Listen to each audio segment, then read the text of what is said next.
profissionais de hoje, eles não pensam como há 10 anos atrás, 15 anos atrás. Eu quero entrar numa empresa e eu quero criar uma carreira. Não. Hoje, a média de tempo de um profissional de comércio exterior, independente se é uma trade, agente de carga ou um despacho aduaneiro, aqui em Santa Catarina é de 2 a 3 anos no máximo. Eu vivi isso em outros, e a gente fez a transformação na empresa, sem ter essa estrutura de organograma tão bem estruturada, solidificada assim dentro da empresa. Então, e ainda assim deu certo. Os profissionais hoje não sabem fazer um currículo com base naquilo que realmente importa. E quando começaram esses aplicativos de Canva e similares, né? Não estou falando mal do Canva, adoro o Canva, mas currículos coloridos, com foto, com enfeites, com florzinha, enfim, dificulta muito para quem está do outro lado. Começamos agora mais um 3S Talks, esse que é o podcast do grupo 3S Corp. Podcast esse que nós falamos de carreira, negócios, empreendedorismo, também falamos de comércio exterior. E hoje nós vamos falar de comércio exterior e de carreira com a Veridiana Nascimento e como construir uma carreira de sucesso dentro do comércio exterior.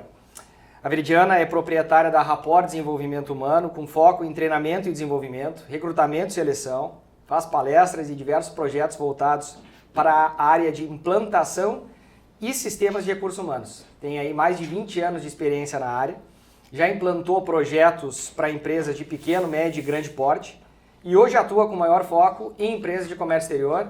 Portanto, vamos falar muito sobre isso. Veri, muitíssimo obrigado por estar aqui com a gente, para que a gente possa falar com quem está no mundo do comércio exterior, para quem está entrando, para quem objetiva, quais são alguns elementos centrais aí dentro da área de recursos humanos. Exato. Dentro do Comex. Exato. Obrigado. Obrigada, Lucas, pelo convite. Eu estou muito feliz de participar, porque eu gosto muito de falar sobre carreira, principalmente na área do comércio exterior, que é o meu foco principal hoje. E é um prazer imenso conhecer a 3S, que foi o momento que eu tive agora de estar aqui presencial. Isso mesmo. Até então era só no online. Só no digital. E a gente já estava falando um pouquinho sobre, né? Exato. Maravilhoso. Obrigado por estar aqui. Imagina. E quero começar com esses 20 anos de experiência na área, trocando um pouco sobre a tua trajetória, sobre a tua jornada enquanto profissional. Acabei de saber que tu veio também do Rio Grande do Sul, Exato. de uma cidade muito próxima da onde nós começamos, lá em Novo Hamburgo, tu é de Esteio. Exato. Então eu queria que tu comentasse um pouquinho sobre isso pra gente. Então, nesses 20 anos eu já passei indústria, varejo, comércio exterior, né? Então, essa bagagem hoje me traz uma experiência que eu consigo aplicar de uma forma generalista. Então, quando eu entro numa empresa para implantar a área de recursos humanos e os seus subsistemas, cada subsistema eu consigo trazer essa bagagem anterior como prestador de serviço, porque até então eu já trabalhei como CLT, como colaboradora PJ. Hoje eu consigo ter uma noção do outro lado, que é o que facilita hoje o aprendizado dentro das organizações. Uhum. E aí tu começaste já atuando na área de RH, como é que foi esse início? Por quê? Qual foi o ponto inicial da tua carreira? Por que escolheu o RH? O que te tocou? Porque a gente estava falando um pouco sobre o amor que tu tem pelo RH. Então eu queria que tu... Certo. Do start. Bom, desde criança eu gosto muito de falar, conversar e pessoas. Né? Inclusive na escola as professoras diziam, essa menina fala demais, fala muito. E eu já me identificava com algo relacionado a pessoas. Quando eu terminei o ensino médio, eu fui fazer um teste vocacional. Naquela época todo mundo fazia teste vocacional. Eu sempre falo isso também. E aí eu descobri que isso ainda é aplicável, não sei aonde, mas isso é aplicável ainda. E aí sempre era algo relacionado a isso, jornalismo, pessoas. E aí, na época, existia o curso na faculdade, na UBRA, lá em Canoas, de pedagogia empresarial, que hoje já não existe mais, né? E aí, pedagogia empresarial, ela é o atual gestão de recursos humanos, né? Administração com ênfase em RH, enfim. Bom. E aí eu me lembro que eu entrei no curso, mas logo decaiu, assim, em questão de 2 anos. E aí ali naquelas cadeiras iniciais já haviam algumas matérias, conteúdos relacionados a dinâmicas, pessoas, entender o comportamento humano, e aquilo me atraiu muito. E aí eu pensei, eu acho que é isso. E eu sempre gostei muito de perguntar. Né? Como é que é o teu nome? Onde tu mora? O que tu faz? Né? E aí já tinha um RH ali, né? Dentro de Dentro mim. de ti. E aí eu pensei, poxa, que legal entrevistar pessoas, mas acho que quem faz isso é jornalista, né? Pessoal do ramo do jornal. Não, aí uma amiga minha comentou, não, Veri, tem um pessoal de RH que faz entrevista de emprego, o que tu acha? Eu falei, bom, acho que é isso aí. E aí foi. E aí começou. Hoje. e aí foi até hoje. Que legal. E aí essa guinada, quando tu viesses do Rio Grande do Sul para Santa Catarina, onde a gente hoje grava o nosso material, e o comércio exterior, como é que foi esse braço dentro da tua jornada e que aí enveredou para o comércio exterior e aqui tu se descobriu? Lá no Rio Grande do Sul, eu já havia consultoria. Só que lá eu trabalhava com foco em indústria, trabalhava vagas de comércio exterior do outro lado, como eu falo, não como prestador de serviços. Então eu entendia do cliente. Né? Então, um cliente que faz a cotação. Então, um prestador de serviços, eu não trabalhava esse tipo de vagas especificamente. E nem a parte de treinamento e desenvolvimento. Tá. Quando eu recebi o convite de um agente de carga para vir em 2020 para implantar a área do RH, aí ali foi onde tudo começou. Né? Onde eu comecei a me inteirar um pouco mais dos processos também. Tá. E aí eu fui entendendo as diferenças, né, do prestador de serviços e aí eu comecei a entender o que faz um despacho aduaneiro, o que faz um agenciamento de carga, o que faz uma trade. E final de 2022, eu saí da empresa porque eu estava retomando a consultoria aos pouquinhos, né? Nunca deixei ela de lado, porém, como eu trabalhava full time para essa empresa, não poderia, por uma questão de ética, também trabalhar para outros né? Até as concorrências. E aí, automaticamente, eu acabei retomando a Rapport Desenvolvimento Humano e, dali em diante, eu comecei a ser chamada por empresas de comércio exterior, especificamente prestadoras de serviços, para atender essas demandas de vagas. Até então, era somente recrutamento e seleção. Recrutamento e seleção era o teu foco. Isso. E aí, entendendo o perfil de cada um, eu comecei a ir para dentro das empresas. O que faz um executivo de vendas, o que faz um inside, nomenclaturas, e aí eu tive a oportunidade de entender de processos, porque eu sempre, em todos os lugares que eu trabalhei, eu procurei entender do negócio, porque como que eu vou vender a empresa para um candidato sem entender do negócio? Então eu fui para lá, quando eu retomei a consultoria, eu comecei a entender de despacho, né? Fui para lá aprender a registrar uma DI. Foi mesmo? Fui por vontade própria, porque eu tinha que entender do processo, né? Organizar os organogramas, fazer as descrições de cargos, no projeto de cargos e salários a gente faz muito isso. Então, eu tinha que entender, né? Entender de mapa, de órgãos anuentes, então eu fui muito a fundo. Ok, terminei o despacho, porque, claro, terminei não, né? Porque até hoje vem a do INPE aí agora e a gente sabe que é constante, né? Mas eu fui a fundo para entender.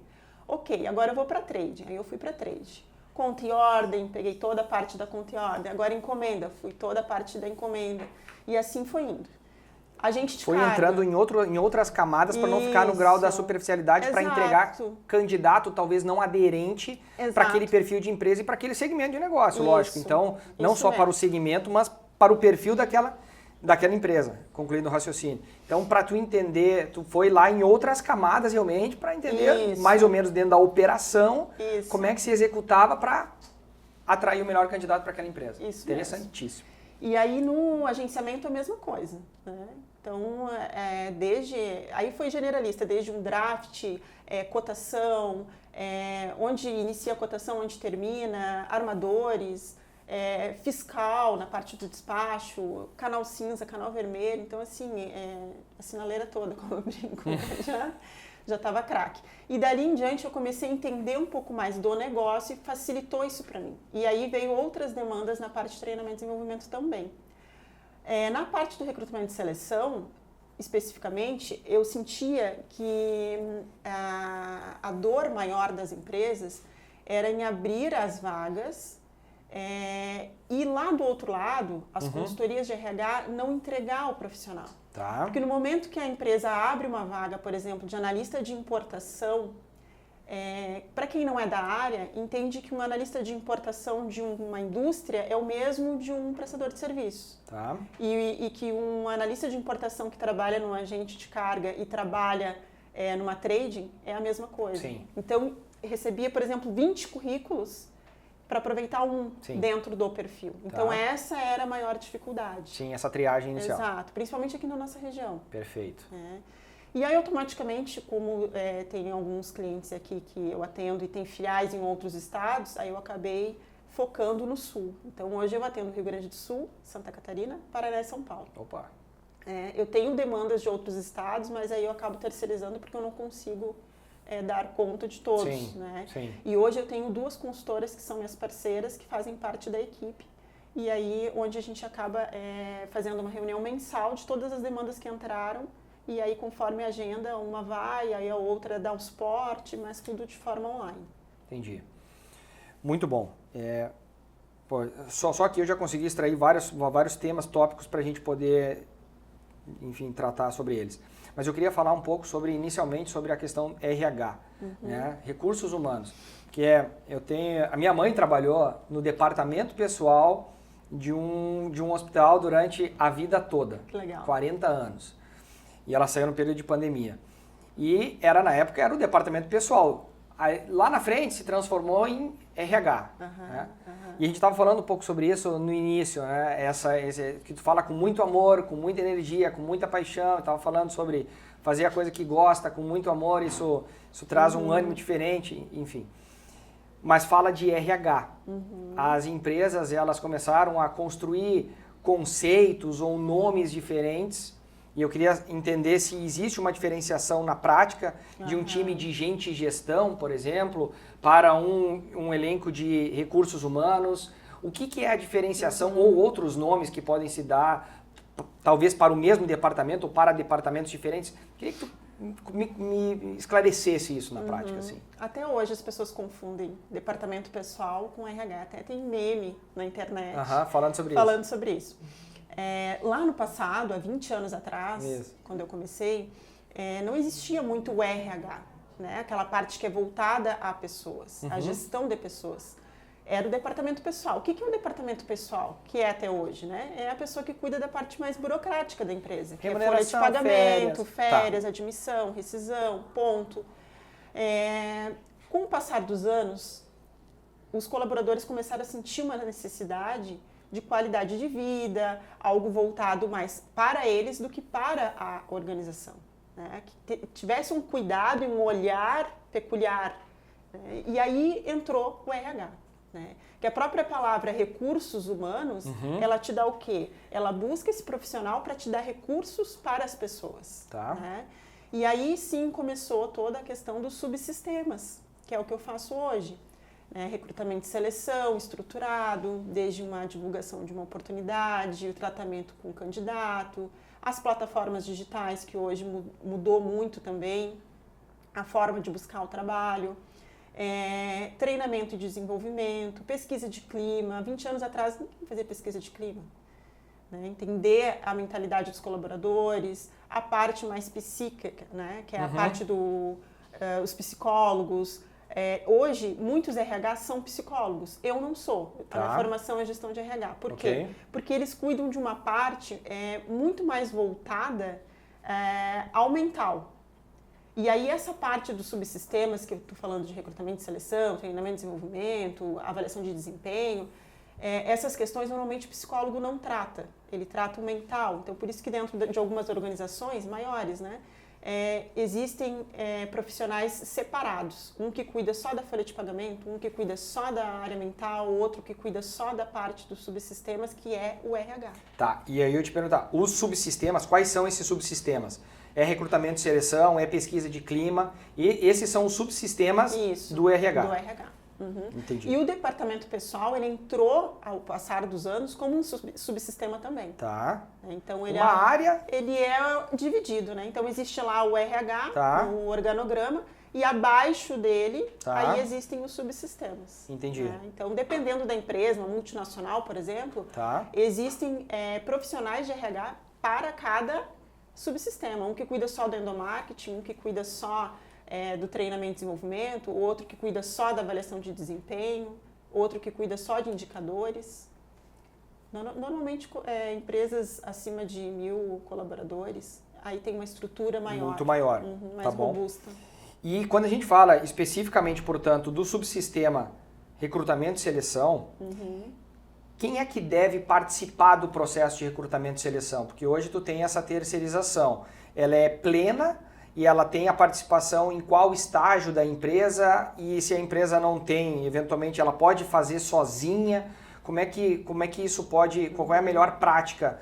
Claro, tem empresas de pequeno, médio e grande porte, mas vamos pensar dentro das pequenas empresas, portanto. Como é que uma pequena empresa que talvez tenha um budget mais apertado, um orçamento para não utilizar e aí precisa contratar pessoas. Quem é que deve participar do processo de recrutamento e seleção dentro das empresas? Precisa passar por 2, 3 pessoas? É apenas a liderança que abre a vaga, recrutamento e seleção traz para dentro, o líder participa? São dúvidas que pairam e eu sei porque eu discuto com pares de outras empresas e eles têm essa mesma dúvida. O que tu pode trazer de melhor prática nessa etapa de recrutamento e seleção? É bem diversificado, Lucas. Tá. Cada empresa tem as suas culturas. Mas, normalmente, ou é o RH da empresa que abre a oportunidade comigo, ou os próprios diretores, principalmente quando são vagas sigilosas, ou vagas mais estratégicas. Né? E aí, eu faço toda uma análise dessa vaga, principalmente quando são vagas comerciais e principalmente quando é agente de carga. Né? Por quê? Porque hoje, eu sempre explico isso para todo mundo. A empresa abre uma vaga comigo, um agente de carga, eu vou dar um exemplo. Sim. Eu quero um executivo de vendas com carteira. Eu sempre explico Tem que... gente procurando isso no mercado? Eu também. Eu sempre explico que a carteira, ela não é do candidato, do profissional. A carteira, ela é da empresa. Existem até empresas que têm contrato ali de até 2 anos, onde esse profissional sai do comercial e não pode abordar os clientes da empresa anterior. Então, assim, o que ele leva é relacionamento. Ele não leva os clientes. Senão, óbvio que todo mundo quer o quê? Venda, clientes, aumentar sua carteira, né? Isso aí. Então, assim, eu sempre faço uma análise desse perfil e explico essas questões. Senão, a vaga ela fica aberta há muito tempo. Remuneração. Quero pagar X para esse profissional. Não, mas esse profissional em Itajaí hoje ele não está valendo esse X para esse perfil que você busca. Então, eu faço uma análise, senão a vaga fica aberta lá, e aí fica 30 dias, 60 dias e não encontra profissional porque ele não existe. Sim. Né? Então, o perfil que foi desenhado pela empresa não é aderente. Então, exato. tu faz essa Desde o consultoria. Estagiário de Comex até hoje não se tem mais auxiliar no mercado praticamente, ele já pula de estagiário para assistente e do assistente para o analista. E aí ali começam os níveis, júnior, pleno, sênior, né? E aí, enfim, aí é questão de remuneração. Então, eu faço essa análise antes da abertura da vaga. Até porque se a empresa abre a vaga comigo e daqui 2 semanas ela fecha com uma indicação, eu tive todo um trabalho, todo um custo, envolvendo pessoas também, outras consultoras, e aí eu cobro uma taxa de cancelamento pelos honorários. Sim. Então, por isso que eu faço essa análise quando abre a vaga. Às vezes eu já tenho alguém em mente, já tenho em banco também para oferecer. E aí a empresa muitas vezes não chega nem a abrir nas redes sociais ou nos seus sites, enfim, já tem uma pessoa e já indico para aquela oportunidade. Já direciona e fecha e aí tudo certo. Então aí, mas e aí qual é, vamos pensar em melhores práticas mesmo, mais em termos conceituais de talvez aí utilizando o comércio exterior como base, mas pensando para outras empresas também.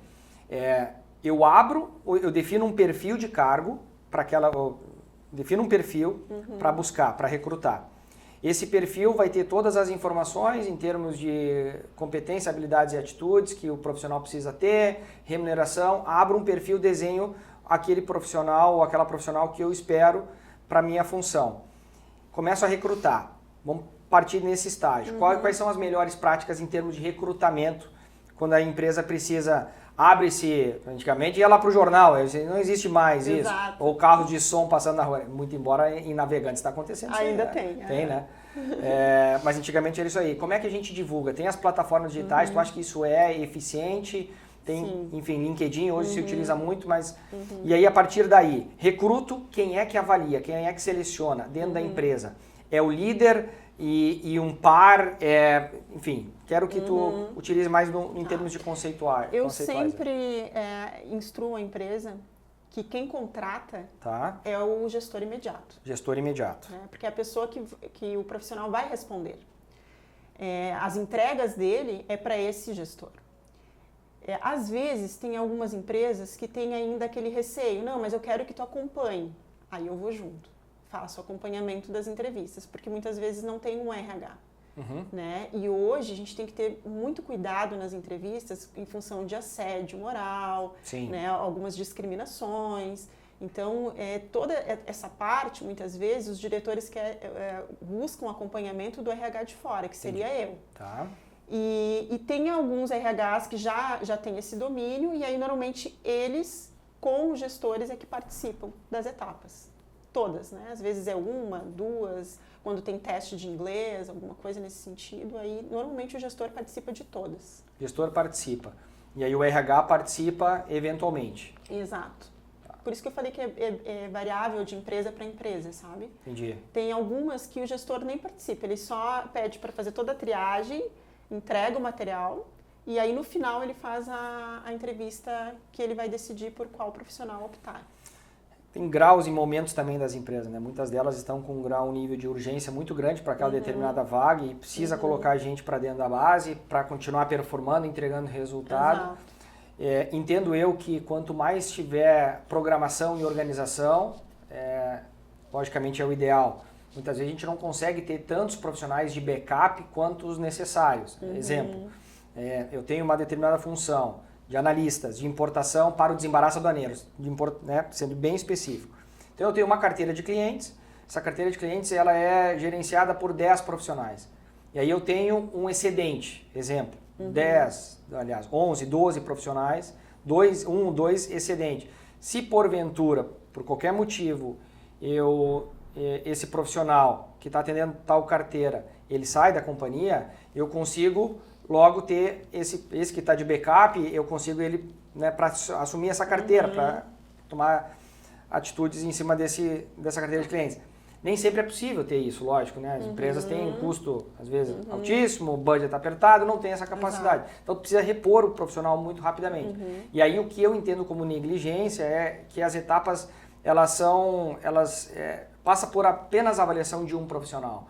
E ele talvez não consiga fazer todas as análises, fazer todas as perguntas necessárias para atrair o melhor profissional para aquela função. Porque talvez esse cara seja um gestor, um líder técnico e ele não saiba de todos os... Né? Então, eu sempre penso que participar de outros profissionais, seja a liderança direta, eventualmente o que a gente faz aqui em cada uma das diretorias, o diretor na última linha também faz avaliação e o RH, a gente tem uma melhor tomada de decisão, leva-se mais tempo, é verdade, porém a gente tem uma decisão minimamente um pouco mais acertada. E quando a gente desrespeita esses processos, a gente tem problemas. Exato. Existe um antes e um depois pandemia, né? Um antes e um pós, como eu falo. No comércio exterior, principalmente aqui na nossa região, Itajaí. Até 2021, nós conseguíamos contratar profissionais de uma forma mais tranquila. Então, você abria a vaga e fazia toda a seleção com todas as etapas corretas, que é o politicamente correto, como eu falo. Pós-pandemia, que seria ali entre 2022 e 2023, e aí também teve uma questão importante nesse meio termo, que o valor do frete naquela época estava um valor considerável. Então, todos os executivos de vendas no agente de carga, eu conseguia contratar de uma forma mais rápida. Isso mudou totalmente. E aí essas pessoas que a remuneração era 3 vezes mais que o mercado oferece hoje, sentiram. E aí eles começaram a sair dessas empresas, me procurar, Veridiana, eu quero trocar, eu quero ir para outro lugar. Tô fazendo a outra ponta também. Exato. Né? E aí eu dizia, não. Assistindo o profissional para se recolocar no mercado, é isso? Porque aí você vai sair de um local e ir para outro que é o mercado, não é a empresa o problema, né? E aí, por que eu toco muito nesse assunto? Por causa da dificuldade da nossa região das contratações. Né? Então, assim, hoje a situação em 2024 ela está querendo melhorar. Só que falta profissionais aqui na região. Muitos, né? Capacitados principalmente. E aí a gente faz um trabalho de hunter, que seria o hunting, ele é totalmente voltado às pessoas que já estão trabalhando. E aí esses profissionais, eu sempre brinco, né, que profissional bom é aquele que está trabalhando. E aí eu tenho que conversar, né? Eu começo um relacionamento com ele. E normalmente a plataforma que eu utilizo é o LinkedIn, que hoje é a minha principal ferramenta de trabalho. Perfeito. Então, no LinkedIn, onde eu abordo alguns profissionais, esses profissionais que já estão trabalhando, muitas vezes eles nem estão pensando em sair. Já estão com a carreira consolidada e tudo mais. Porém, quando a gente começa a falar em termos de remuneração, e o mercado está agressivo ultimamente, eles começam a repensar. Né? Não, poxa, de repente é uma oportunidade para mim. Eu vou conversar com ela. E aí, às vezes, quem me contratou, que está lá do outro lado, que a vaga normalmente é sigilosa. Sim. Eu quero aquela pessoa daquela empresa. Sim, e aí eu hoje. Né, vou direto nela. E aí nós começamos a negociar. Então, existe uma negociação que às vezes dura de 30 a 60 dias. Então, eu consigo fechar essa vaga, às vezes, em 2 meses, porque tem toda uma... Não é só remuneração, tem todo um estudo, né? O que esse profissional vai me trazer, a conversa, porque daí eu tenho que intercalar a empresa contratante com o candidato para também um sentir do outro a proposta, ver se realmente vai fechar. E aí, no momento que fecha a vaga, esse profissional sai da empresa anterior e vai para a nova, aí existe a rotatividade, como eu falo. Ah, não, mas aqui não deu certo porque já estão me fazendo uma nova proposta. E aí começa aquele leilão que eu brinco aqui em Itajaí, que acontece no comércio exterior. Sim. Quem dá mais eu vou, né? E os profissionais de hoje, eles não pensam como há 10 anos atrás, 15 anos atrás. Eu quero entrar numa empresa e eu quero criar uma carreira. Não. Hoje, a média de tempo de um profissional de comércio exterior, independente se é uma trade, agente de carga ou um despacho aduaneiro, aqui em Santa Catarina é de 2 a 3 anos no máximo. É a permanência dele dentro daquele cargo que ele está. Se a empresa não oferece um plano de carreira para ele dentro da organização, se não tem algum reajuste de salário significativo, automaticamente ele sai e vai para a concorrência. Isso é fato, isso são dados. Né? Eu fiz um estudo em novembro do ano passado e eu terminei ele em fevereiro, após um podcast que eu gravei. E eu prometi que eu ia entregar esses estudos com todas as remunerações de mercado, especificamente de Itajaí.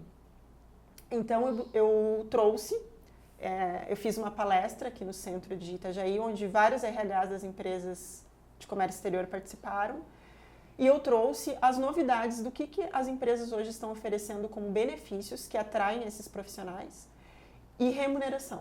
Tá bom. Todas as médias, né? Então, desde o estagiário de comércio exterior, que é aquele jovem de 18 anos que vai aqui na Univale, faz sua inscrição, na semana que vem ele me procura e eu converso com ele. E aí, desde a orientação desse profissional para entrar na área e direcionar ele, até mesmo um profissional que já está na área aí há 15, 20 anos, né? Que é mais consolidado. Sim, sim. Então, esses estudos eu trouxe com base, com fatos, né? Então, ali tem todos os salários, de quanto que ganham hoje aqui em Itajaí um profissional que é um assistente de importação no despacho, um analista, trading, agenciamento de carga. Aí o agente de carga normalmente já se tem a questão do inglês, que é obrigatório, as diferenças, um price, enfim. Todas essas nomenclaturas. Sim. Porque às vezes o pricing, ele também é um inside. Em algumas empresas, é o que cota, é o que faz tudo. Sim. Então essas diferenças Daí eu a importância trouxe... de tu entender em profundidade da área. Exato, né? Então, um sales support, que seria a pessoa que fica ali do lado do inside. Tem empresas que não têm, um BDR, que agora é bem utilizado essa nomenclatura, que é o pré-vendas. Né? Às vezes a pessoa até tem o perfil, mas não sabe porque utiliza a nomenclatura que a pessoa desconhece no mercado. Né? Então, tudo isso que eu fiz de estudos é com base para 2024, com tendências já para 2025. Entendi. Né? Para as empresas de comércio exterior que buscam estar à frente, né, de outras empresas aí que já pararam no passado, que não se atualizaram e que os profissionais acabam saindo. Né? Hoje, 2024, o mercado de trabalho ele está invertido. Até pouco tempo atrás, as empresas escolhiam seus profissionais. Hoje, os profissionais que escolhem as suas empresas. Isso não é a Veri que está falando, é o mercado. Uhum. Né? Tá, e aí assim, beleza, deixa eu olhar para isso aqui. Tu me falou, hoje eu preciso vender a empresa para o candidato. E aí tu traz isso aqui para não perder o rumo da história, o rumo da prosa aqui. Então, o que o profissional ambiciona dentro das empresas? Como é que nós vamos ser atraentes para o candidato enquanto empresa? Benefícios, além da remuneração, e qualidade de vida. Quando eu falo de qualidade de vida, eu vou te dar um exemplo. Quando eu vou abordar um candidato, eu estou falando especificamente do ramo do comércio exterior, tá? A primeira pergunta que ele me faz, esse trabalho é home office ou híbrido? Essa pergunta está acima de remuneração e acima de benefícios. E isso lá no meu estudo ele traz como o primeiro lugar que atrai um profissional. Isso para respeitar a qualidade de vida. Qualidade de vida. Ok. Por quê? Porque esse profissional hoje, ele não quer mais pegar trânsito, ele não quer mais deixar de ficar com o filho mais tempo, ele quer ter a qualidade de vida. Nós moramos no litoral, ele quer sair às 18 horas de frente do computador e ali pegar uma praia, voltar. Então, é isso que eles entendem como qualidade de vida. Tá bom. Isso é em primeiro lugar. Então, para mim atrair, isso já é um ponto favorável. Eu ver, particularmente, e isso é uma polêmica, essa questão do home office. Gostamos de polêmica. O home office 100%, para mim, na minha visão, não funciona. Né? Na nossa área de comércio exterior, principalmente, o 100% não funciona. O híbrido, eu sou a favor. Que seria o home office misturado com o presencial. Certo. Porque, primeiro que eu sou RH, eu gosto de ter contato com pessoas. Bom. E aí é uma particularidade minha, mas também pensando no negócio. Eu entendo que o híbrido ele é a melhor forma de trabalho hoje. Tanto para as empresas quanto para os colaboradores. Né? Então, ter o contato na empresa 2 vezes na semana que seja, para mim é saudável. E os demais dias em casa não tem problema. Okay. Desde que produza, isso hoje Sim. tem indicadores que você consegue medir, né? Ponto de digital, desempenho. enfim. Tá. Então, eu acho que funciona. Então, respondendo a tua pergunta ali, o que atrai hoje um profissional, a primeira pergunta dele é se é home office ou híbrido. Ok. Quando eu respondo que ele já... Então, agora que horas é a minha entrevista? Certo. Entendeu? Quando eu digo que é 100% presencial, e aí dependendo da região da empresa, poxa, te agradeço, mas... Não independente da remuneração, hoje eu não quero. Para você ter uma ideia, Lucas, no ano passado, em novembro, eu estava com 3 vagas, que a empresa estava com muita dificuldade de fechar. Quando eu sugeri de trocar para híbrido, porque era 100% presencial, eu falei, eu consigo esses profissionais em 2, 3 semanas, se você trocar. E aí, então tá, como eu preciso, vamos trocar. Trocamos. Os 3 estão maravilhosamente bem, até hoje. Né? Por quê? Um deles abriu mão de ganhar o dobro de salário que ele ganhava. Tá. Na atual empresa. Na empresa que ele estava, lógico. Para aceitar a minha proposta, para ganhar metade do salário para trabalhar de casa. Né? Então, assim... Esse é um dos principais elementos, então. É qualidade de vida. Entendi. Muito bem. Outro ponto que tu trouxesse, falta profissional capacitado. Então, eu queria entender quais são as capacitações que os profissionais precisam ter para recompor esse gap aí de capacitação, de falta de profissionais capacitados. Aí. Hoje, se tem assim, uma mentalidade que o pessoal que trabalha no despacho aduaneiro, por exemplo, eles falam assim, Veri, eu quero muito trabalhar numa trade. Eu quero muito sair do despacho, porque o despacho é sempre a mesma rotina e tudo mais. Sim. Eu quero para um agente de carga. Aí a primeira coisa que eu pergunto, tem inglês? Não tenho. Então, a primeira coisa. Esse é um elemento que busca o comércio exterior e o inglês ainda não é... Exato. Eu só tenho ensino médio. Então, entra aqui na Univale, eu brinco, né? Então, hoje tem aula EAD e tudo mais. Então, assim, tem que ir atrás. Eu não tenho condições de pagar um curso de inglês. Tem vários aplicativos gratuitos hoje, que inclusive eu compartilho no meu Instagram direto esses aplicativos. E dentro da empresa, muitas vezes, quando é agente de carga e despacho ao mesmo tempo, se tem também uma troca entre colegas, onde um pode ajudar o outro. Então, é questão de correr atrás. Sim.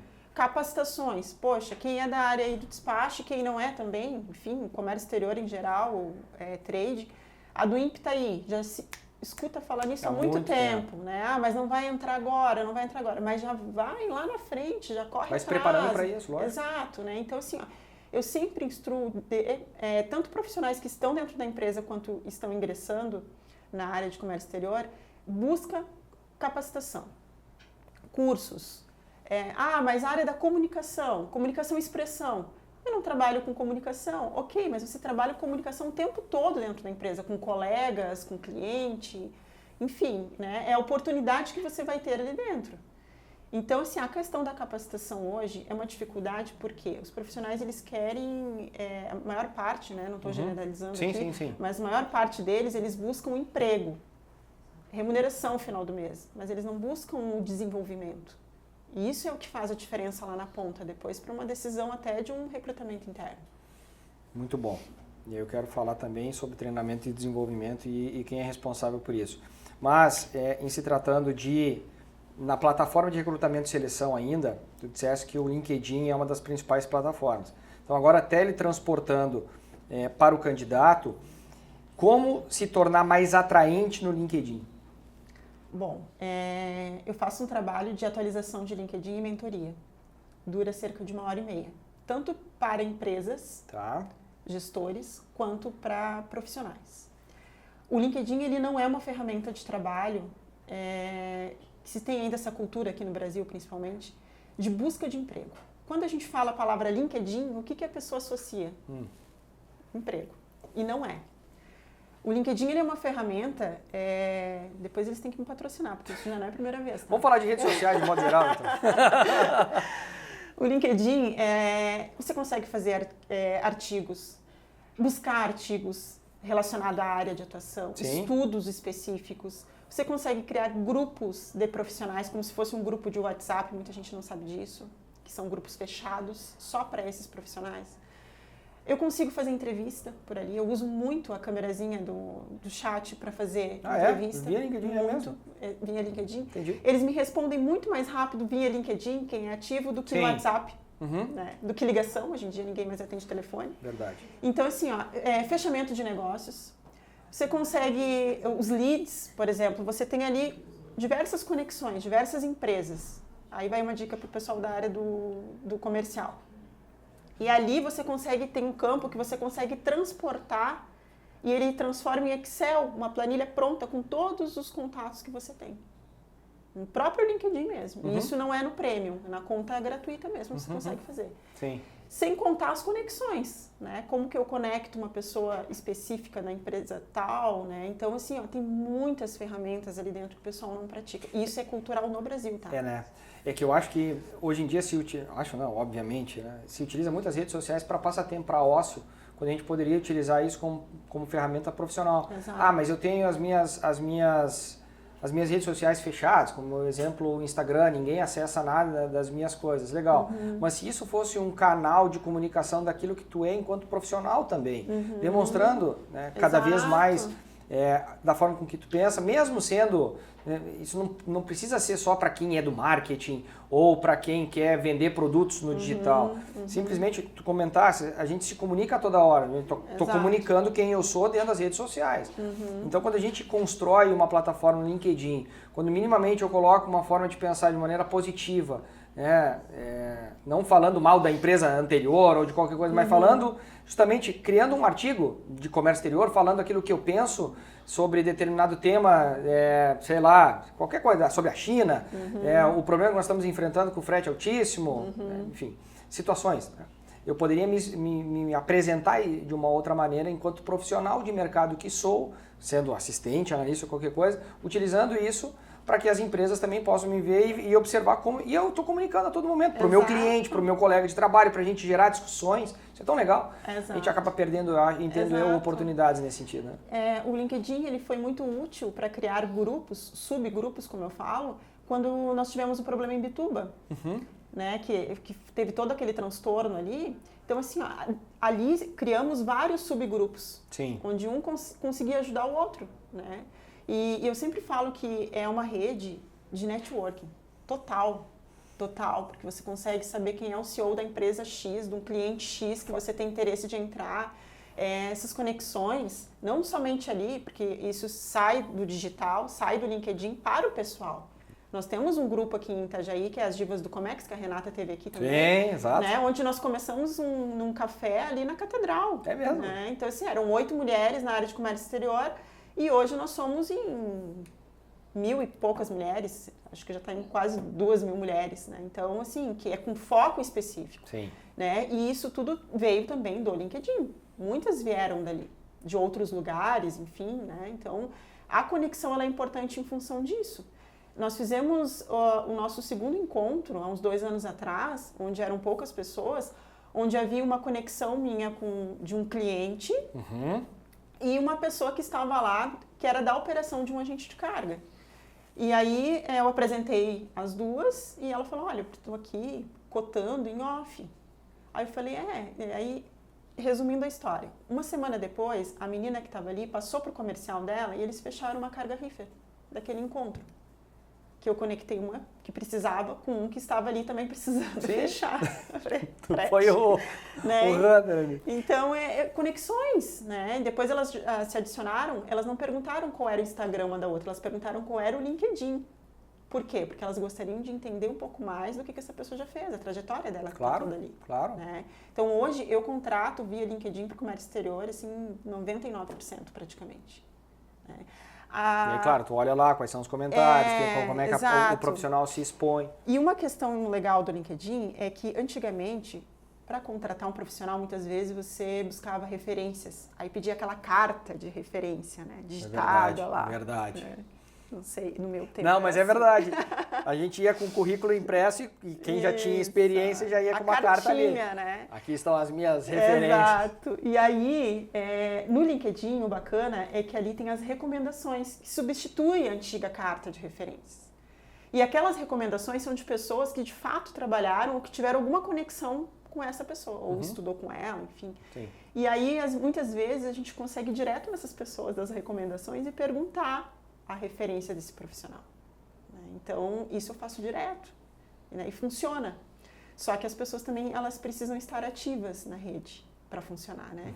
Tem muito LinkedIn que o pessoal só coloca lá o cargo que ele ocupa, a empresa que ele está hoje, mas não descreve as atividades. Então, eu não consigo entender. E tem muita empresa de comércio exterior aqui na região. Então, se tem uma sigla, VL, as iniciais do meu nome. Comércio exterior, você não sabe se é uma trade, se é um agente de carga novo, se é um despacho, um despachante, você não sabe. E aí não tem as atividades, eu não consigo saber. Né? Então, com as atividades eu consigo entender aquele analista de importação, o que de fato ele faz, né? Qual é o segmento dele. Então já fica uma dica aí para o pessoal atualizar o LinkedIn também, que senão eu não consigo contratar. Boa!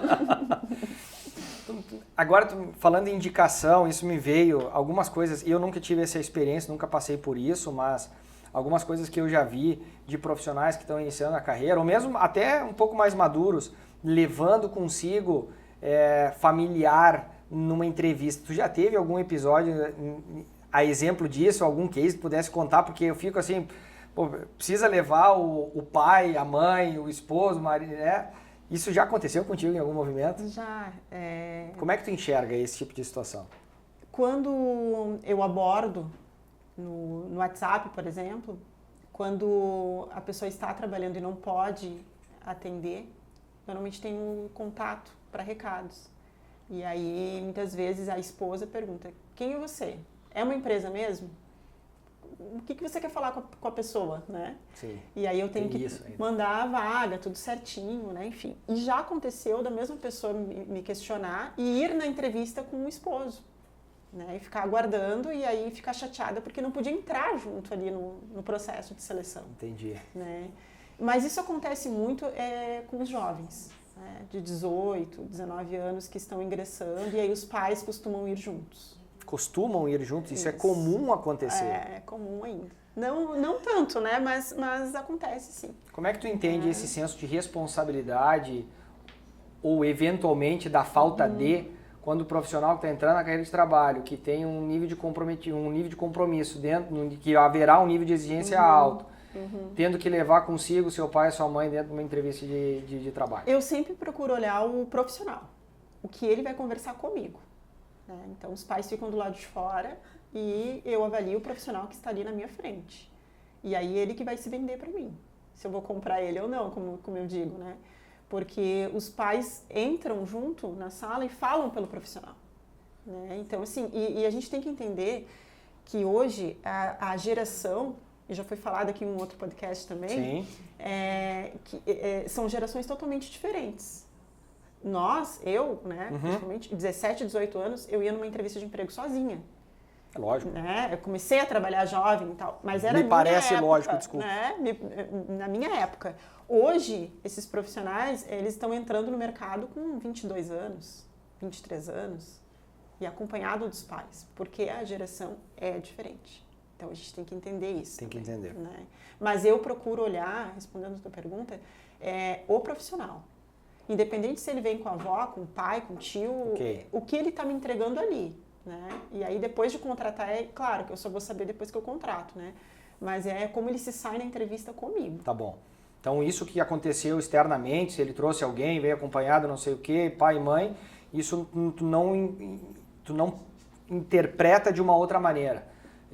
Tu analisa o profissional que está ali na tua frente, Exato, ponto final. Exato. Bom, ok. No que diz respeito a treinamento e desenvolvimento, e aí eu quero entrar nesse aspecto. O profissional, tu falou de plano de carreira, ele ambiciona isso e muitas vezes é o PDI. Quero estressar contigo esse assunto, porque eu já perguntei isso para alguns outros profissionais, queria justamente poder entender aquilo que permeia a questão de recursos humanos e o que o profissional espera e o que é a melhor prática também da empresa, para a empresa não ter que fazer absolutamente tudo, o que a gente espera do profissional. Legal. Programa de desenvolvimento individual, a empresa determina, tem um plano de carreira específico e a gente está pensando nos seus hard skills e soft skills, aquele que precisa fazer o desenvolvimento. Até que ponto a empresa precisa construir tudo isso, precisa construir um plano de desenvolvimento, entregar para o profissional, aqui vai funcionar assim, nós temos esse organograma, o plano de carreira vai funcionar assim, os timings são esses, as tuas entregas necessárias para isso são essas, para cada um dos perfis nós temos isso, tudo pré-determinado, pensar no ponto perfeito das empresas, né?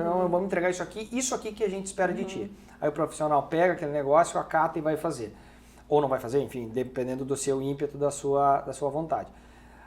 Quanto depende do profissional buscar alguma coisa, entregar para a empresa e dizer, olha só, eu tenho interesse nisso aqui, estou pensando em fazer, não sou bom em dicção e oratória, não consigo me comunicar bem, eu entendo que eu preciso fazer alguma coisa, quanto a empresa me apoia nisso.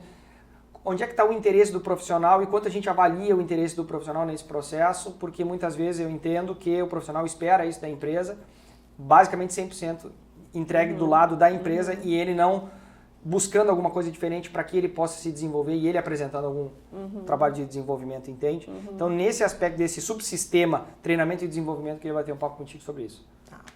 Bom, o PDI, que é o Plano de Desenvolvimento Individual, tem algumas empresas que têm ele bem estruturado, desde o início. Então, quando a pessoa entra, no dia da integração, primeiro dia de trabalho, ali já está desenhado a vida dessa pessoa dentro da empresa.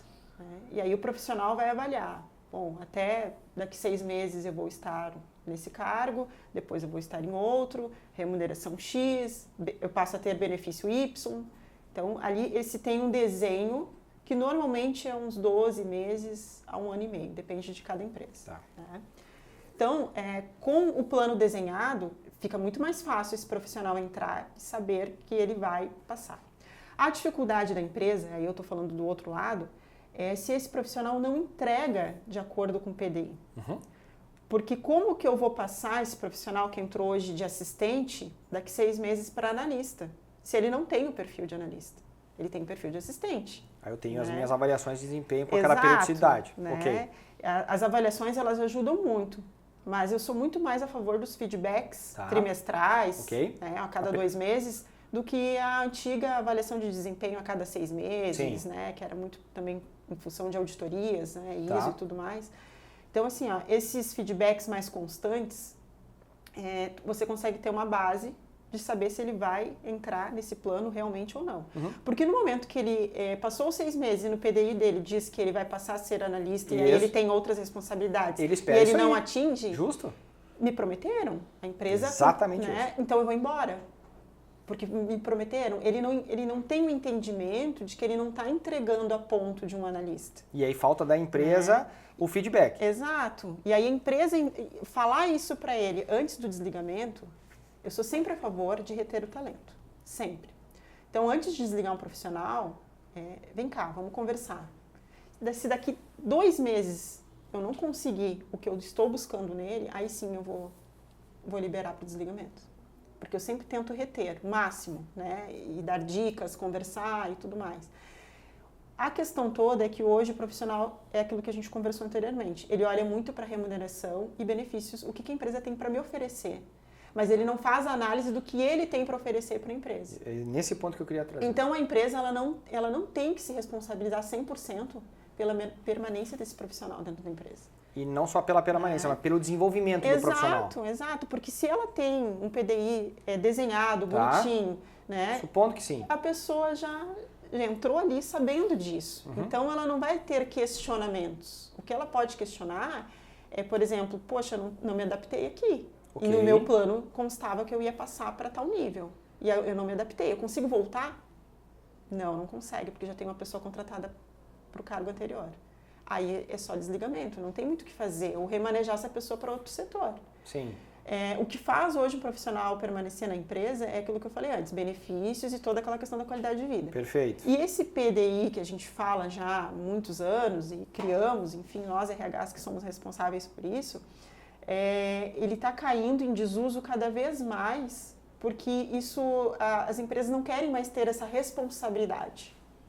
Né? Então, contrata um profissional hoje, eu não consigo desenvolver ele, mas a culpa não é da empresa, a culpa é do profissional muitas vezes, porque ele não tem a iniciativa, as empresas não querem mais essa responsabilidade.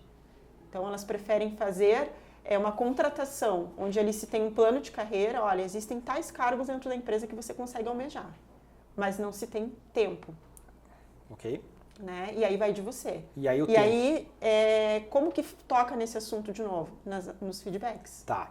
Nas avaliações. E aí o tempo está cada vez menor, porque na nossa época, eu vou colocar até numa geração anterior à nossa, da minha mãe, do pai do Gabriel, exemplo também, que é meu sócio no Grupo 3S, são profissionais que ficavam 30 e tantos anos, né? O pai do Gabriel ficou 30 e tantos anos numa empresa, minha mãe ficou 40 e tantos anos na mesma empresa. Hoje em dia não existe mais isso praticamente, né? Então aí tu falou 1 ano e meio. O que é o padrão que a gente precisa, talvez não se conformar ou aceitar com essa alta rotatividade? O que a gente pode extrair disso para quem é empresário e está olhando para o seu elenco de trabalho e que está vendo talvez essa movimentação rápida dessa nova geração? O que a gente precisa aprender com essa nova geração no sentido de timing de carreira dentro do plano de carreira definido? Porque talvez a empresa não tenha um plano de carreira. Ela é uma empresa de pequeno porte, ela tem lá, sei lá, 10 pessoas, 20 pessoas, ela não tem a estrutura ainda formatada e ela não pensou num plano completo, mas o profissional ele pode ajudar a desenvolver essa empresa. Eu vivi isso em outros, e a gente fez a transformação na empresa, sem ter essa estrutura de organograma tão bem estruturada, solidificada assim dentro da empresa. Então, e ainda assim deu certo. Mas aí os novos profissionais agora querem um plano de carreira. Tudo bem. E aí o empresário não aceita que daqui 6 meses o cara vai bater na porta e vai... Tá, e quando é que é o meu próximo estágio? Qual é o próximo nível? O que a gente tem que aprender, Vê? Então, a nova geração é imediatista total. Né? E quando eu falo de imediatista, eu não estou falando somente de emprego, eu estou falando de tudo. Os próprios adolescentes, né? Hoje, vamos pensar desde criança, né? Hoje eles têm muito fácil acesso à informação.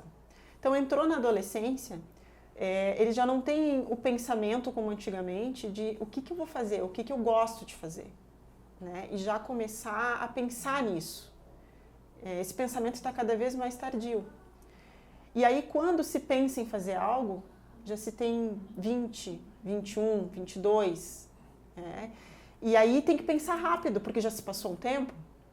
E aí a responsabilidade acaba caindo dentro da primeira empresa que esse profissional vai entrar. E isso está errado? Depende, né? Depende do ponto de vista.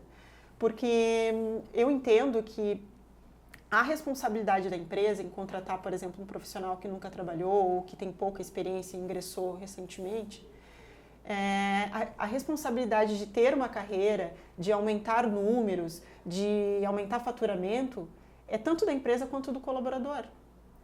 Se ele está ali hoje, ele entrou, a empresa tem 10 funcionários, mas a empresa ela tem uma estimativa de 1 ano dobrar o número de colaboradores, ele tem que estar junto nisso.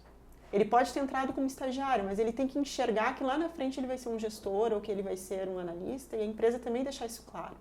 Não documentado, não num PDI, que muitas vezes, como você falou, não tem desenhado, né? E entender que no comércio exterior, empresas de comércio exterior, elas são prestadoras de serviço.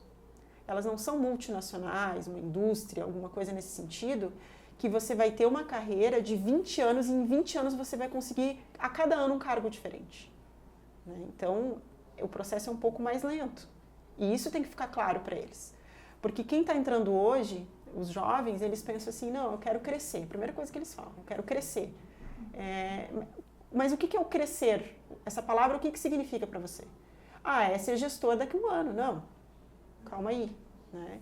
Então, esses pontos, eles têm que ser abordados desde a entrevista, que é a parte inicial que você está apresentando à empresa. Tu conta o lado B da história. Exato. Até essa pessoa chegar, né, ali na integração, ser contratada, passar os 90 dias e manter.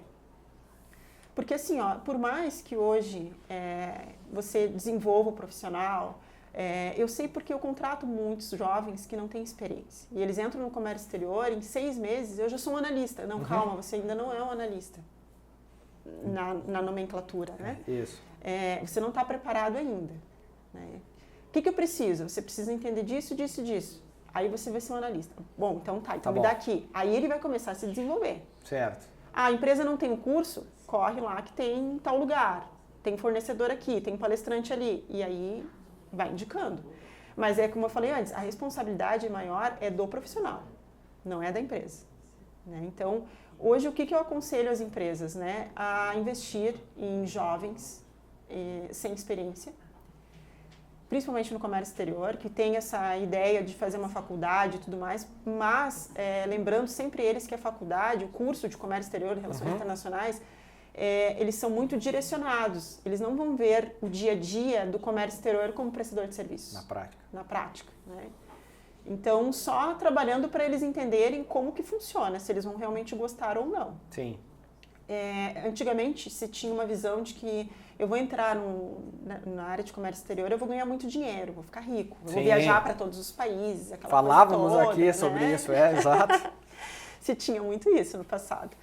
E aí, quando essas pessoas entraram na área e identificaram que não funciona dessa forma, quero trocar de área.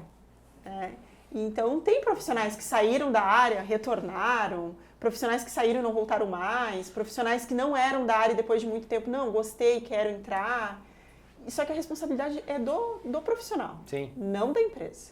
Mas aí, olhando ainda para os jovens, as empresas, principalmente as empresas de comércio exterior, principalmente de Santa Catarina, fazem um trabalho, entendo eu, incrível de endomarketing, fazendo diversas ações, coisas que, pelo menos, eu nunca vivi lá no Rio Grande do Sul, coisas do tipo.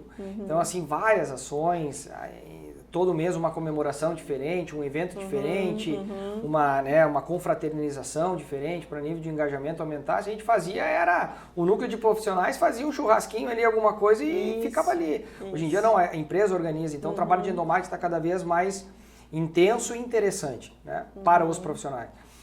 Ao mesmo tempo que aí o profissional que está entrando no mercado de trabalho olha nas redes sociais, caramba, trabalho é isso. E aí vem para o dia a dia do comércio exterior, falando de insight sales, pricing, analista DI, draft de BL, urgência. Bom, a realidade tomou uma proporção, não, mas não é isso aqui. Isso que eu estou fazendo não é isso aqui que está nas redes sociais. E aí vira um conflito, entendo eu, daquilo que é apresentado para a realidade do dia a dia. E que aí para os jovens começa a trazer algum tipo de problema ali, né? Então, a importância do endomarketing nas organizações é fundamental, porque é o ambiente de trabalho, né? Tu comentasses aqui sobre qualidade de vida, um ambiente de trabalho positivo para desenvolvimento da sua carreira, etc., plano de carreira e tudo isso. Mas a gente precisa olhar para o outro lado também, e aí é contar o lado B da história. Talvez não tenha um plano de carreira tão bem estruturado. Exato. Talvez não seja, talvez seja um nível de exigência altíssimo. E aí a gente vai ter que entregar, mas a gente extraindo o melhor do profissional para com a empresa vai fazer essa devolutiva, a gente vai crescer em conjunto. Então, enfim, para quem está começando como empresário, para quem está estruturando a empresa, deve ser muito difícil também trazer bons profissionais, bons talentos, como tu disseste, porque o vizinho está fazendo diversas ações, é maior, já tem mais tempo de carreira aí é mais fácil atrair bons profissionais nesse sentido. Quando o profissional poderia ajudar mais na construção e estar ali dentro, sabe? Ser parte componente, como a gente tem profissionais que estão aqui há mais de 10 anos e que ajudaram essa construção, que entendem valor, cultura do negócio e tal.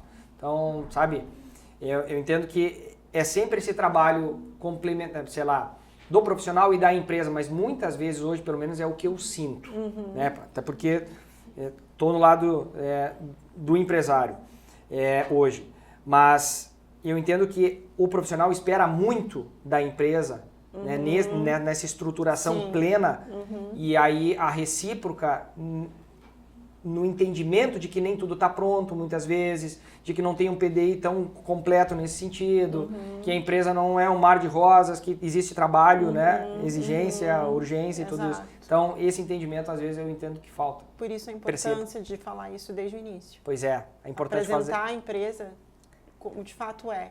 E apresentar muito mais a parte técnica do negócio também. Né? Porque aquele mundo ali do Instagram, aquelas ações muito lindas, maravilhosas, um certificado de EPTW é legal, mas e a prática? Como que funciona? Né? Senão leva um choque de realidade. E a capacidade de comunicação, né, que tu comentasse também, o feedback constante. A gente faz avaliação de desempenho, muitas vezes para cumprir com um procedimento ISO, ou é uma prática que se tem, ok, vamos lá, avaliação de desempenho, vamos elevar aqui os níveis, vamos fazer a entrega do teu desempenho, a gente entra num consenso, outra nota até 8 em determinada situação. Maravilhoso. Mas e o feedback constante, no momento que acontece, seja ele positivo ou negativo, qual o grau de importância, né? Saber comunicar isso super bem para o profissional, olha só, não tá legal a tua conduta aqui. Tá faltando isso, aquilo, aquele outro, ou parabéns, porque era exatamente isso que eu esperava de ti, tu entregou exatamente isso, muito legal. Se a gente continuar assim, a gente vai levar para outros patamares nossa relação, a gente vai crescer, sei lá. A gente tem que comunicar cada vez mais, né, em todos os níveis da organização. Exato, o feedback positivo e negativo é muito importante e o bacana é fazer um levantamento anual para comparar.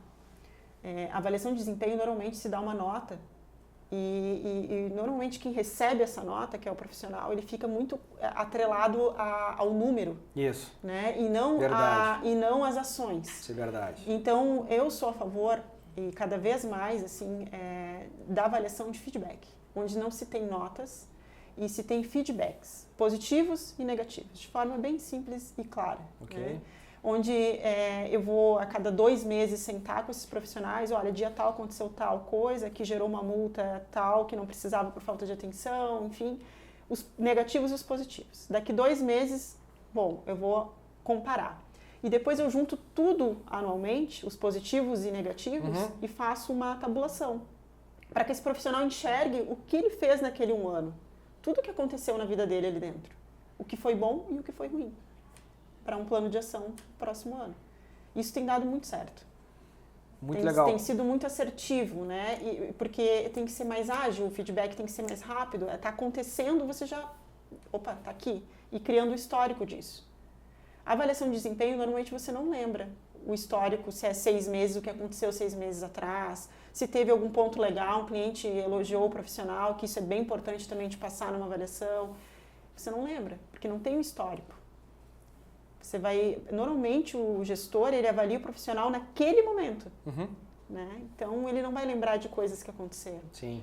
E a avaliação de feedback que eu falo, ela é ágil, rápida e bem objetiva. E eu acho que o entendimento do profissional também é melhor. Eu entendo de uma forma mais atualizada de mercado e isso motiva também o profissional. Ele não enxerga aquilo ali como um apontamento. Ah, você gerou uma multa aqui de 50 mil que não precisava. Poxa, sabe esse tipo de feedback que não se dá mais? Não, tá ali, ó, tá descrito, cliente tal, dia tal, falta de atenção. Ele consegue enxergar. Sim, super específico. Né? Ele consegue entender o que aconteceu com ele naquele ano. Né? Também entendo sobre outro viés que os pontos negativos, eles são muito mais clarividentes, assim, eles são muito mais expostos do que propriamente os positivos. Por quê? Porque o cliente, né, de modo geral, a gente aponta a falha.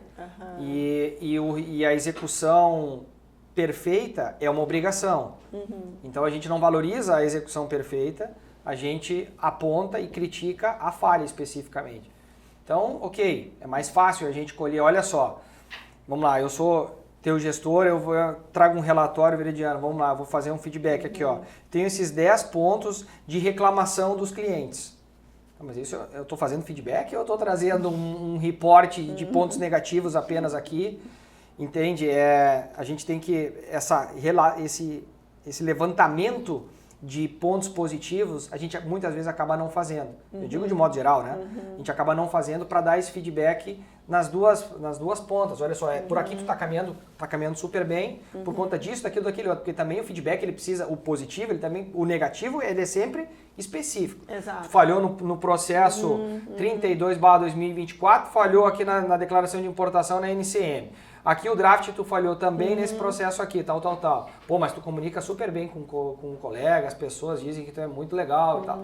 Ou seja, aqui no outro aspecto é nada específico, aqui é super específico, tal. A gente não...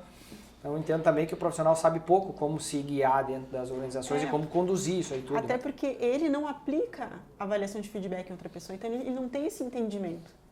Né? Então, por isso a importância de falar a mesma linguagem do colaborador. O que ele vai entender. Porque uma avaliação de desempenho, que isso é muito comum há muitos anos no mercado, isso é uma coisa que todo mundo faz.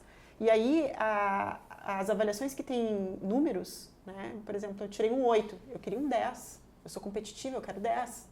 Aí o outro, eu tirei um 5. Qual era o mínimo? 5. Ah, então tá bom. Né? Aí começa aquela história, a empresa nunca está contente com o que eu faço e tal, né? Então, eu acho que números são muito atrelados. E aí você pode falar tudo de bom que essa pessoa fez, que ele vai ficar focado naquele número.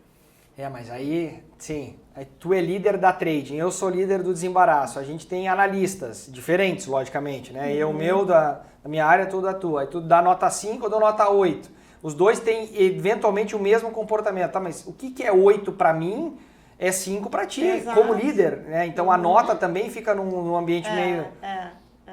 É meio nebuloso isso, porque talvez tu seja uma líder mais criteriosa e eu seja um líder um pouco mais condescendente, e aí os profissionais, bom, agora sair com nota 8, sou melhor do que tu que tomou nota 5, é meio estranho isso mesmo. Né? É que muitas empresas utilizam talvez a avaliação de desempenho para atrelada a plano de cargos e salários, ou tirou nota 9, agora aqui vai ter um reajuste de remuneração, bonificação, alguma coisa nesse sentido, tem muito atrelado a isso, né?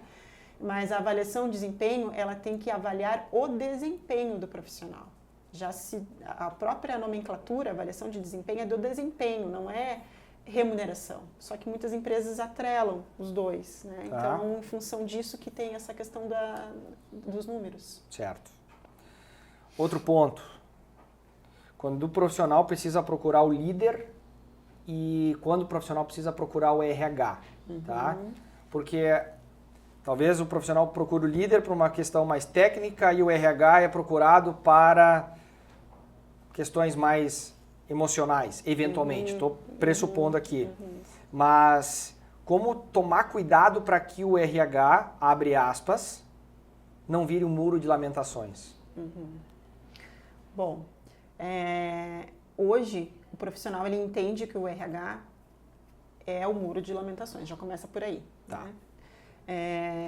O que eu falo como muro de lamentações? Eu não gosto de usar essa expressão. Não, tudo bem, eu coloquei entre aspas aqui porque é o que veio e... pessoal de humanas, né? Tá bom. Enfim, mas o que eu enxergo é que nós somos, dentro das empresas, o ponto onde eles conseguem abordar assuntos que eles não têm, às vezes, abertura ou até mesmo coragem de falar para os gestores. E aí vem uma questão muito importante, e isso foi falado até numa reunião na semana passada no cliente, de ações dentro da empresa que ajudam, que colaboram com isso, né? O que o RH é responsável, deixar claro isso para as equipes e do que os gestores são responsáveis, tratando de gestão de pessoas, Isso, né? isso. E deixar claro isso, olha, o RH hoje, ele é visto dentro das empresas como um ponto de ação, onde você vai trazer melhorias, onde você quer um curso, onde você vai trocar algumas ideias profissionais. Agora, no momento que você tiver que reclamar do gestor, do seu gestor superior imediato para o RH de algo que não está contente, aí cabe o RH, né, e não levar isso para o gestor, mas tentar resolver ali, porque às vezes é um conflito entre ambos e aí você fica ali no meio, né? Porque tem coisas, muitas vezes, que você não consegue fazer, você não tem alçada, né, para fazer.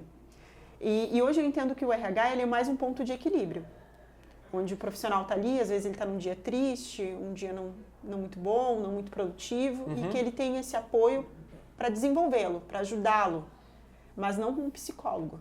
Sim. Né? Tá bom, nesse ponto que eu queria chegar. Exato, ele não é o psicólogo que você está ali com um problema familiar, enfim, particular, e que você vai ali e gera aquela expectativa. Porque no momento que você escuta a história, ele fica esperando que você diga o que ele deve fazer. Sim. Né? Não que não possa, porque eu acho que também é errado o RH não ouvir os profissionais. Às vezes você consegue dar uma palavra, ajudar, indicar um profissional que possa contribuir, como eu faço e já fiz muitas vezes, né? E direcionar. Então, ele tem que entender que o RH está ali para te dar os recursos que você precisa. Se tratando de desempenho, vida profissional, dicas. O gestor é o superior imediato para a gestão de conflitos. Eu entendo dessa forma. Por quê? Porque é o gestor imediato que entende da equipe, que convive com a equipe no dia a dia. Muitas vezes o RH não está ali na técnica para entender o que faz, o que acontece, onde termina a função dele, onde começa a do colega. Então, eu acho que essa troca, se tratando de conflitos, é direto com o gestor. Ok. Né? E aí, quando a reclamação é do gestor, aí ele vem no RH. Entendi. Né? E mas aí tudo bem, claro. Aí é normal. Né? Normalíssimo, normal. lógico. Exato. E aí cabe ao RH tentar, entre os dois, né, isso aí. a melhor forma de resolver. Muitas vezes, quando acontece esse tipo de situação, e é bem comum, é porque o colaborador já está pensando em sair da empresa e tenta achar, às vezes, algum argumento, ou o próprio gestor já tem ideia de desligar o colaborador e também já questiona comigo de conversar com esse profissional para entender o porquê das ações. Se essa pessoa está querendo ir embora, enfim, tem algumas empresas que não fazem acordo, que não desligam o profissional, e ele começa a ter algumas ações que fazem o direcionamento para o seu desligamento. Né? Sim. Então, mas eu entendo dessa forma, que o RH é de uma forma de desenvolvimento e busca para recursos nessa área. Okay. E o próprio gestor é na área técnica, onde ele também, é claro, engloba toda a parte de gestão de conflitos. Perfeito, está compreendidíssimo. Muito bom. A gente falou do LinkedIn, a gente acabou não falando muito sobre composição de currículo. Alguma dica, assim, para compor um currículo de uma maneira diferente, para ser novamente um pouco mais atraente? Não. Antigamente entregava o currículo de papel. Físico. Batia na máquina de datilografia. Né? Levava num envelope pardo. É verdade. Nós gaúchos lá tinha 0 hora, que era páginas classificadas, você ficava na fila esperando lá para entregar o currículo. E aí, com o passar dos anos, com a era digital, isso foi mudando. E agora, de uns 5 anos para cá, as plataformas digitais entraram. Né? Então, hoje, assim, os candidatos, eles enviam ainda currículos por e-mail, eu recebo currículo por e-mail, apesar de, quando eu recebo, eu tenho que editar 90% deles.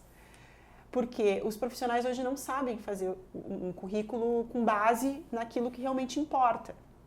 E quando começaram esses aplicativos de Canva e similares, né? Não estou falando mal do Canva, adoro o Canva, mas currículos coloridos, com foto, com enfeites, com florzinha, enfim. E aí dificulta muito para quem está do outro lado. Né? E existe uma técnica, isso eu falo quando eu dou para os meus alunos o curso de técnicas de recrutamento e seleção, que eu dou para gestores também, existe uma técnica que é olhar. Então, nós, do outro lado, como eu falo, quando eu recebo um currículo, em 5 segundos eu consigo já identificar as principais partes. Aí a pessoa olha para mim, como assim 5 segundos? Você nem avaliou o currículo. Não, porque existe uma técnica, que é o olhar, né? Então, assim, o principal são os dados, que não são dados de RG, CPF, documentação, né? Dados é o quê? Data de nascimento, cidade onde mora, estado, nome completo, a questão de se é solteiro ou casado, enfim, estado civil para nós não importa, né? É o básico. Formação, cursos que são as capacitações e na parte das experiências principalmente, identificar o nome da empresa, tempo de permanência que muitos não colocam e o cargo e as atividades. Com o tempo de permanência, muitas vezes ele rodou bastante e aí fica um pouco uma situação um pouco negativa. Exato, mas às vezes não é só isso, Lucas. Não? Às vezes eles esquecem por não ter Sim, a habilidade de fazê-lo. Eles não têm esse know-how como nós, né? E aí isso dificulta muito para quem está do outro lado. E aí existe uma outra segunda técnica que eu falo, que é quando se abre uma vaga, você recebe, sei lá, dependendo da vaga, uma vaga de trader, por exemplo. Uma vaga de trader, poxa, se eu colocar a remuneração de um trader lá, eu vou receber uns 800, 900 currículos por dia, dependendo, porque eu coloco em 5 plataformas diferentes. Então o robozinho vai trabalhando para mim e eu vou recebendo por e-mail, pelo WhatsApp, enfim. Uhum.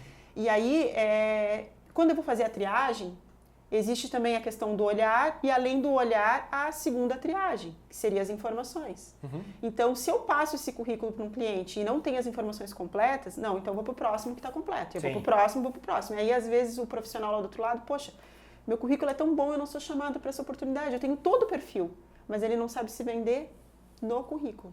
Ele não sabe se expressar no currículo. Então, foto não é algo tão relevante.